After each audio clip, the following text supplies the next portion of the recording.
now I'm like kind of confused as to what I'm supposed to say. So I'm I gonna apologize. get that wrong. But your website is graded based on a MozRank score, and this kind of shows how authoritative your website is. So your your website's score is a 0, and that's a big. That's about a third, or I don't even know how to do that. Okay, that's like a fourth of your on-page factors score. Another part that goes into this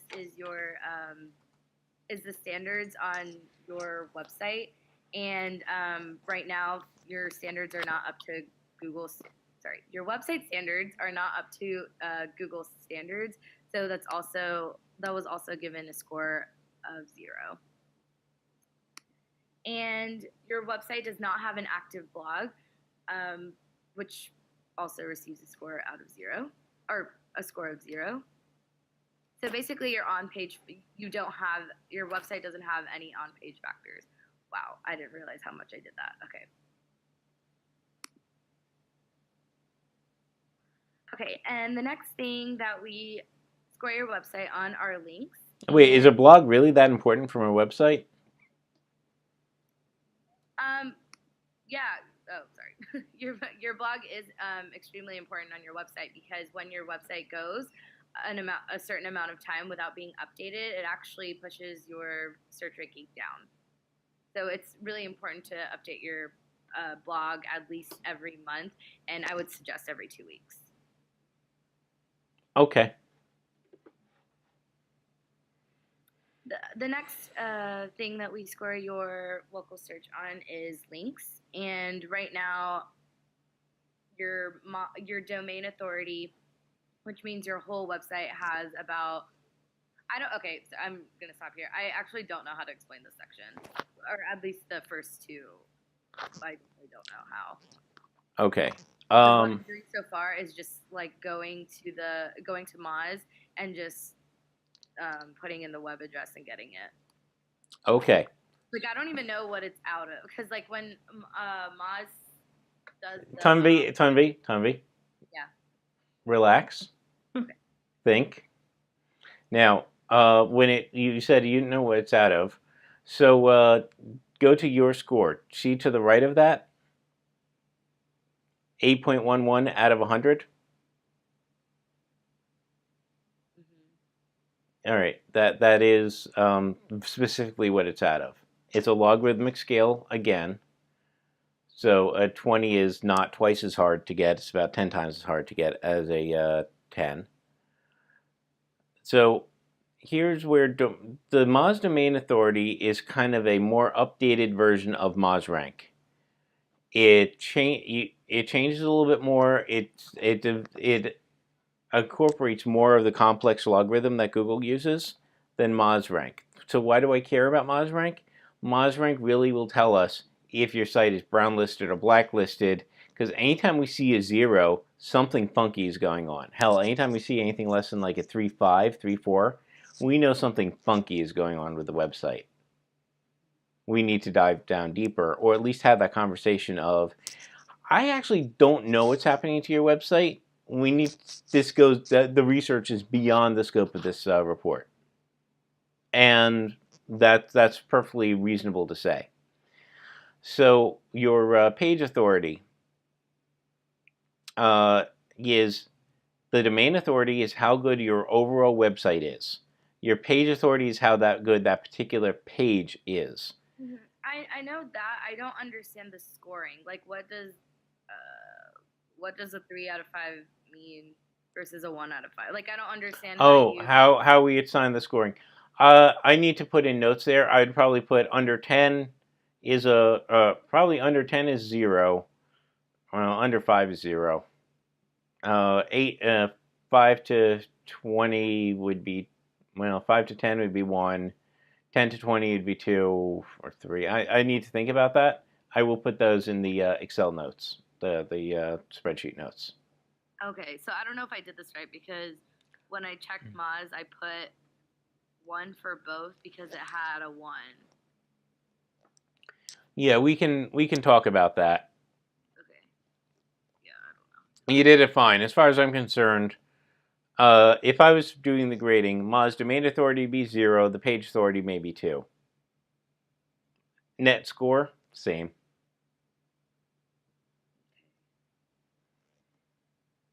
But I need to give you better notes so that you understand that better. Yeah, because I need to practice explaining that part.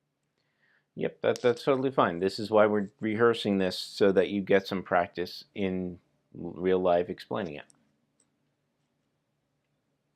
Okay. Can I go? Yeah. Keep going. Yeah, keep going. Okay. And the next thing are relevant backlinks, and right now your website is not linked to any kind of relevant backlink, and this includes other websites related to your profession, your college or university, or any kind of guest blogs. Local backlinks include anything that have to do with your local organization. So this can be sports teams, churches, any kind of networking group that you're a part of. But it seems like your website isn't linked to any kind of relevant or local backlinks, so they also receive scores of 0. Okay. So wait, the way I can improve that is just to get a couple of links from my old college. How do I get my old college to link to me? Well, if you have an alumni page, they actually, I don't know if this is true. Alumni association is what you're looking for. Okay, but like anyone could just do that. No, because they usually have record. My experience is that most colleges have alumni associations that will either, like, the bursar office will confirm you, like, that's something they do every morning, or they know who the alumni are. So if you type in your name and your year, they'll confirm you as an alumni if you graduate from that school. And you can put yourself down in the alumni association as having attended, and you can put your web address in there, and that is generally considered a quality backlink to your website. Wait, so can we do that? Yeah, you should totally do that. Oh. You even have a sorority association that you theoretically could do that. I don't know how well your sorority's website is set up, but yeah. Yeah. Okay.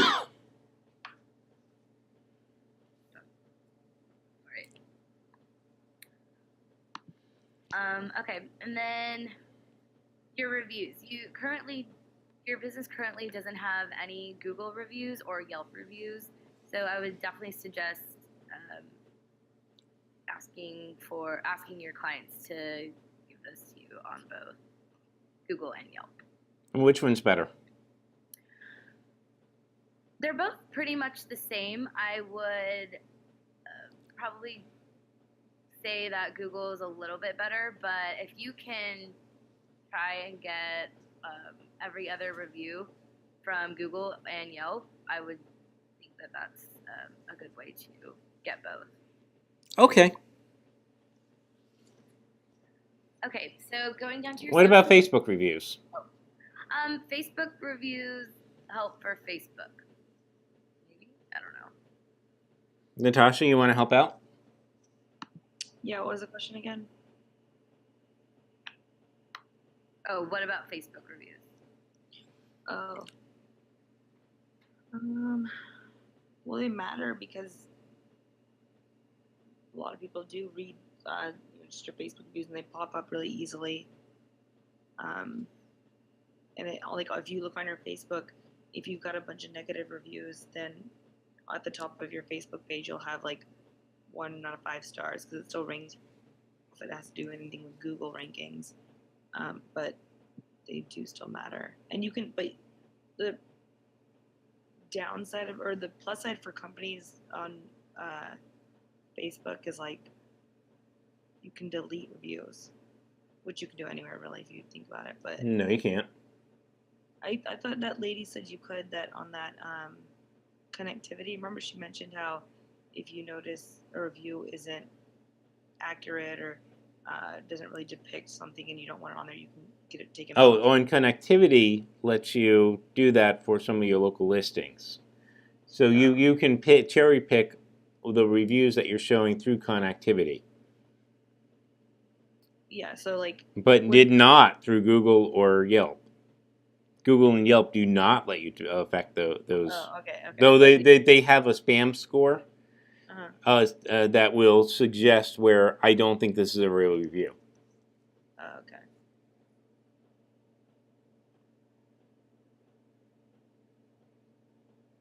Let's say you started reviewing a whole. You don't write many reviews, and all of a sudden you wrote it like 3 reviews in all sorts of places of the country over the next week. They will assume that you're doing Fiverr work, and they'll ignore everything you just did. Okay. Now, if you wrote a few hundred reviews and already had a reputation for traveling throughout the country, like a different town every week, and you were writing reviews in that same city, like, oh, I got back from Dallas, here's the reviews from the restaurants I ate at, then it would be more likely to count them.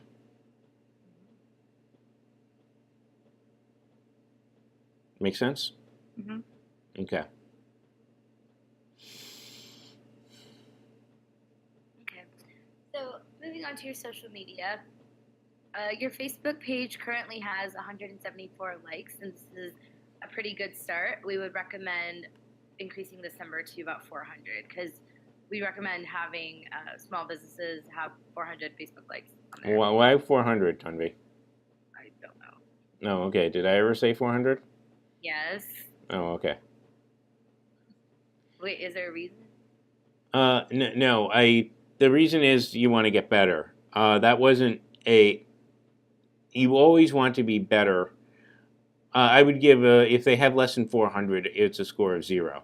If they have 400, it should be a score of 1, where you have some people following your Facebook feed. So he should have gotten a 0? I would have given it. Well, it's a good start for someone who has their Facebook page up for like 3 weeks. It's fine. Okay.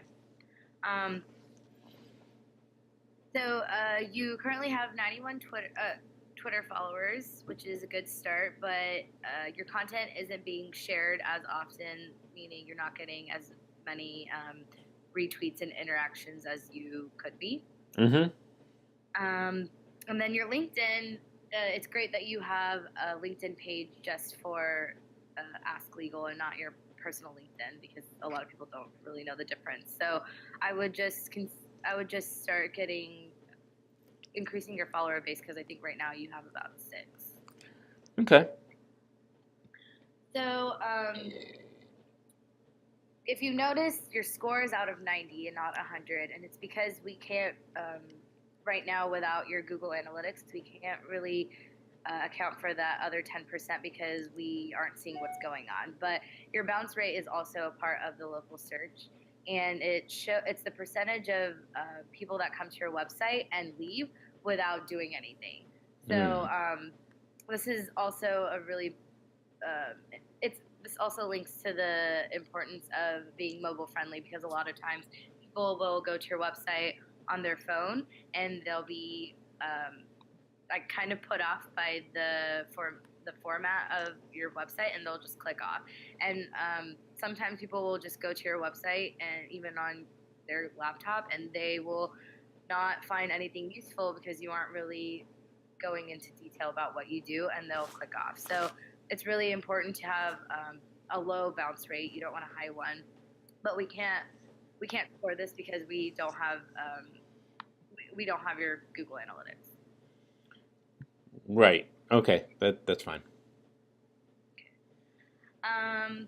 Slow down when you're talking about that, because I can tell when you're getting nervous. Now, granted, I understand this. I know Tumby well enough to know the Tumby tricks, but when you're getting nervous, when you don't know something, you talk faster, which makes it even worse. Okay. I knew you were tap dancing. Okay.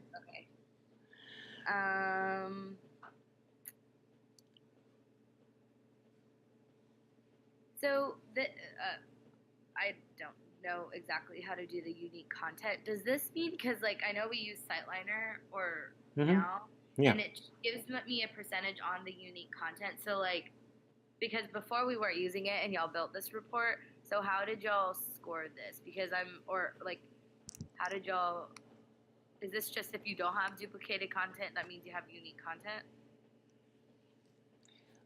He has some unique content, but he also has a lot of areas where he's stolen content, and like 60%. Well, yeah. So for the people who don't have any duplication content, they get a 5 out of 5.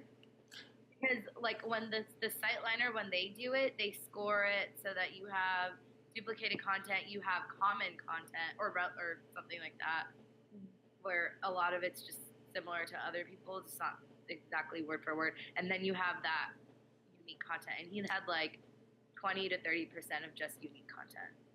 That's why I gave him a 2 out of 5. He should probably be even lower than that because a lot of it seemed to be duplicated content. A lot of when you have more than 40% duplicated content, you are invited Google to punish you. And the original content that he had wasn't terribly original. Okay, so I guess my question is, when someone doesn't have any kind of duplicated content and they have unique versus common, and they just have a lot of common, that still means that we're gonna rank the unique lower. Like unless they have 100% unique content, they get a 5 out of 5. 100% unique content is 5 out of 5, yes. And then from there, I think we should be incorporating that into our chart and report. Siteliner? Yeah, Siteliner as the standard that we use. Okay, I guess I just didn't know what we did before Siteliner. When we saw a 0, we'd start doing ad hoc pages and say, well, what about this one? And run that. Okay. Oh, okay. That makes sense. Yes. Okay. So the next thing is location relevant content, Hmm? and the reason I gave you a score or gave your business a score of 1 out of 4 is because the only page that you really talk about serving in the North Carolina area is your About Me page. The rest of the content on your website doesn't really tell anyone that you're in Charlotte. It doesn't really have anything to do with your location. Okay. Let's end it here, and let's Sorry? just let's end this report here, because we have the 3:30 production meeting. Okay. And I want to get a couple of things done before that. And I want to make sure that Natasha, you were the observer. Anything else that you observed that we did not talk about? Well, obviously we didn't get to the horrible, but I think this one went a lot smoother than the roleplay done we did. What was it, like about 4 weeks ago? Like Yes. The way she was talking about everything, she sounded really just confident in it, and she was able to explain everything a lot better. Other than that, just she talked fast a little bit, but I think she still sounded like really confident Mm-hmm. and did a really good job of presenting it. Yeah, I agree, and that's definitely for an overall observation, definitely true. What is one thing that Tanvi could have done to do better?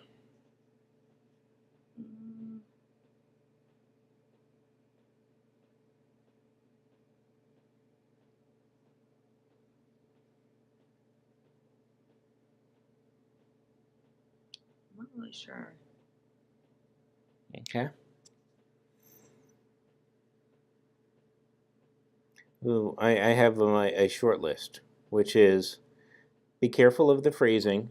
You never want to accuse someone, and you actually slid back into that, Tanvi, towards the end, and you want to do 2 things. Whenever possible, keep it objective. It's not, my opinion is, it's not we scored you as, it's your site earned. Okay. If you keep it as your website earned, in its current state, your website earned, or according to our formula, the website earned, it's taking all personality out of the equation. You do not want to have your opinion is this, my opinion is this. Mm-hmm. And you start ending up in basically a political argument at that point in time. And don't make it about opinions, make it about facts, because you can fix facts. But if their opinion is, well, you said that, you're going to end up with like, well, this website guy said this website person said this, and this website person said this. Answer all their opinions, so whatever. Reason we try to keep it objective is so that it's objective. It is as little as possible our opinions. All right, next, I'll try to slow down. You start speeding up a couple of times, and you speed up when you're most nervous, which highlights it. That's always going to be a thing, and it will probably always be a thing. But try to keep your excited Tunvi is good. The nervous Tunvi is bad. Because the faster you talk when you're nervous, the lower your IQ gets, and that's a terrible combination. When you get nervous, try to make a point, slow down. All right. Third, you're going to want to read up on and do some research on your own on Moj PageRank versus domain rank, because that's an area you stumbled around a lot in, and you knew you were going to stumble in. That's not a bad thing, but that's something that I want you to really read up on and really understand so that you can confidently answer that. I have a feeling if I asked a lot of questions, I would have been disappointed with what I got. All right. All of those would be my 3 key pieces of feedback. Mm-hmm. All right. Natasha, I'll probably see you in production meeting in 10 minutes, right? Mm-hmm. All right. Tom V, feel free to just stop in. But other than that, 4 o'clock is the team meeting. Okay. I invited Akshi so she could see how. Totally fine. Totally Okay. fine. Yeah. All right. Bye. Okay.